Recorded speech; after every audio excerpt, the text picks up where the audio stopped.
And last I checked watching the Super Bowl, you win in this league throwing the ball.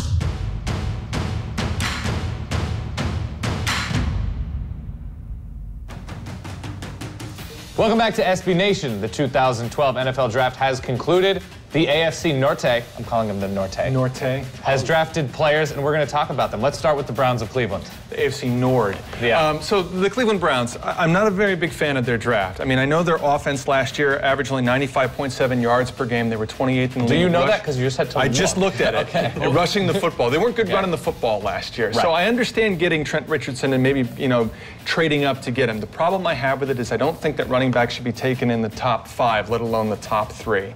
So I understand they want to run the ball in the AFC North division, but the 3 other teams in their division have pretty good run defenses. And last I checked watching the Super Bowl, you win in this league throwing the ball. So that's it's a passing league, so that's why I have a problem with it. I think that my best value pick is Mitchell Schwartz because, again, you want to get better on the offensive line, protecting the quarterback and running the football. And speaking of quarterbacks, I like Brandon Weeden. I think he's a sleeper pick because I don't think a lot of people have high expectations for him. He's going to be 29 years old this year. That said, they just seem to take him in order to avoid criticism for not taking a quarterback this year. They don't have any faith in Colt McCoy.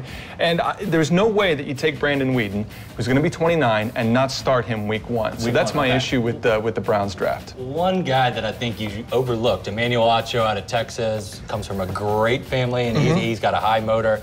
That would have been my sleeper pick, and you get him in the 6th round. High character guy with some great skills, but hard to argue overall with what you got to say. Nobody asked you. Nobody asked you. All right, Cincinnati football Bengals. The Bengals, they had a really good draft. I was surprised that they did this well. It was very uncharacteristic of how they've been lately. But first off, their highlight is Drake Kirkpatrick, big cornerback. They needed a big cornerback. You're facing your Anquan Boldens and all these other big receivers. You need a big guy. He's physical. So we hope that he can be a decent player. Some people think he might have to transfer to safety if he can't keep up with the speed, but I think he'll be fine at corner. In terms of their value pick, Devin Steele. Even though it was still an early pick, it's a value because many people thought he was going to go in the 2nd round. Yeah, a lot of people didn't think he was going to be that. They thought it was going to be a very much earlier pick, maybe 1st round. Yeah, pick. Chargers, teams that can use some big girth up front. Big girth up front. Big girth. Anyways, so Devin Steele, definitely a good value there. And then as far as my sleeper, George Iloka. Iloka. Just watching him play, he did a lot of cool things on the field in terms of being really tough. He's a tough player. He's someone that's not going to back down. And this is a division where you have to have toughness. Now, one of the funny picks or surprising picks with Mohamed Sanu, we all heard about that story. Yeah. 1st round pick, supposedly, the Bengals call him, and it wasn't the Bengals. It's a prank call. I'm starting to wonder, did the Bengals feel like really bad and say, you know what? Maybe it was the Bengals. Yeah. They were just joking around. Yeah. He is a really good player, though, and I actually like the Bengals taking him where they did. Great value, and Andy Dalton gets yet another weapon to throw the football to. Rumor has it, he went and got a Bengals tattoo right after that call, and so he called and told them that, and he said, guys, I got the Bengals tattoo. You got to pick me anyway, please. But overall, I'll give him an A. Great draft. Another A team, Steelers. Yes, this is, I'm a Steelers homer, so I do feel a little guilty giving it an A, but I think everyone agrees with me. Just a tad guilty. But sometimes it's better to be lucky than good, and when a guy like David DeCastro falls to you, that has to be considered lucky. Riley Reif taking 1 pick earlier. I'm sure the Rooneys and their war room were ecstatic. This is a guy who played, I believe, 39 games at guard at Stanford. Some wonder if he made to look a little bit better than he is by some of the talent around him, but he is the real deal.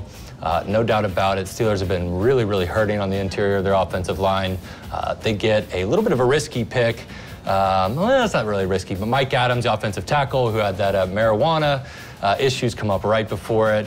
So they really addressed that offensive line. They hope Mike Adams can kind of maybe keep his weight under control, stay away from the reefer. Yes, we all. Mike Adams is not short on confidence. He said that he feels he's the best tackle on the whole draft. And some would agree. Our SB Nation writers mock draft, Mike Adams was off the board at number 10 or 11, I believe. Yep. So anyway, Sean Spence, that's my best value pick. Dante Hightower's name was thrown around as the guy that they were targeting in the 1st round. I don't see any difference between Spence and Hightower, but they get him in round 3. Very instinctual, very sound tackler. Reminds a lot of folks of what James Ferry was able to do for a long time. And so no need to reach. They wait for him to fall to the 3rd round, get him. My sleeper pick, Chris Rainey out of Florida. We've got new Time to die. He likes sending weird text messages. Does he? Yeah. Well, they get new offensive coordinator, Todd Haley from the Chiefs. Likes to use his running backs in the passing game a little bit more than former offensive coordinator Bruce Arians. So Rainey, 3 down back, able to maybe get the screen game going. It's been many, many years since that happened. I would be remiss if I didn't mention Alameda Tamu, the 4th-round pick, defensive tackle out of Washington. Ever since Haloti Ngata has terrorized the Steelers for the last few years, I've been like, I want a Samoan wrecking. You just want a Samoan in general? Yeah, I just want a really, really mean, strong Samoan in the middle, and now we've got one in Tamu.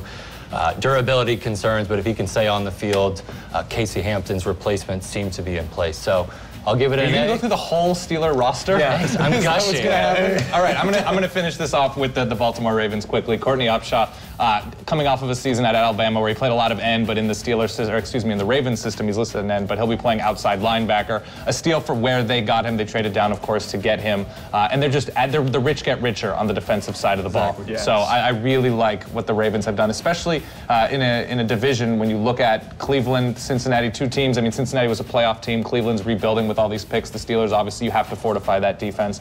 Looking at Kelechi Osemele, fortifying, I love that word right now, fortifying the offensive line. I just love how you said his name. It just came off Kelechi Osemele. It just came off the tongue. See, Osemele and I, from Iowa State, he fills in a need, especially probably he'll play the guard position. They lose Ben Grubbs. Yeah. So there is a hole there for him to fill. That sounds weird when I say it and I hear it, but he is a value pick right there. And the sleeper for me, especially coming off of last season where they got a ton of productivity from Torrey Smith, a lower pick, is Tommy Streeter. Tall, thin, sort of a deep threat on offense as a receiver.